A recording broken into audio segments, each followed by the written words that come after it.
స్వామి శరణం స్వామి శరణం అయ్యప్ప. ఆంధ్ర శబరిమలగా ప్రసిద్ధి పొందిన ద్వారపూడి శ్రీ అయ్యప్ప స్వామి దేవాలయం 1983లో శంకుస్థాపన చేసి 89లో కంచి కామకోటి పీఠాధిపతి జయేంద్ర సరస్వతి స్వామి వారి చేతుల మీదుగా ప్రతిష్ఠ చేయడం జరిగింది.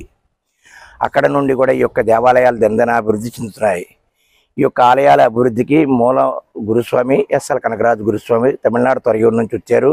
బట్టల వ్యాపార నిమిత్తం ఆయన స్వామి మీద ఉన్న అచంచలమైన విశ్వాసంతో ఈ యొక్క అయ్యప్ప దేవాలయం నిర్మాణం చేయడంతోనూ అక్కడి నుంచి దుర్గమ్మ వారు, సాయిబాబా, ఆంజనేయ స్వామి శివాలయాలు, అంకాలమ్మ, కుబేరస్వామి దేవాలయం, నాగదేవత ఆలయం, అలాగే కాళికాదేవి ఆలయము, అష్టాదశ శ్రీ ఉమా విశ్వలింగేశ్వర స్వామి దేవాలయము, భూగర్భ ద్వాదశ జ్యోతిలింగ దేవాలయము, దశావతారాల వెంకటేశ్వర స్వామి ఆలయం కూడా నిర్మాణాలు చేయడం జరిగింది.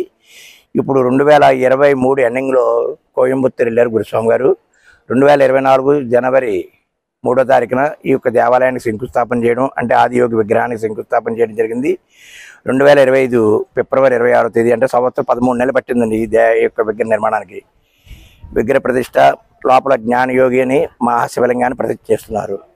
వచ్చిన భక్తులందరూ కూడా ఈ ఆదియోగి విగ్రహాన్ని చూసి లోపల 10 నిమిషాలు జ్ఞానం చేసుకుని ఆ పార్వతీ పరమేశ్వరుల యొక్క అనుగ్రహ సిద్ధి పొందుతారండి. రేపు 26వ తేదీ మహాశివరాత్రికి ఈ యొక్క విగ్రహ ఆవిష్కరణ, జ్ఞానయోగి శివలింగ ప్రతిష్టా కార్యక్రమం గురుస్వామి గారి చేతుల మీద జరుగుతుందండి.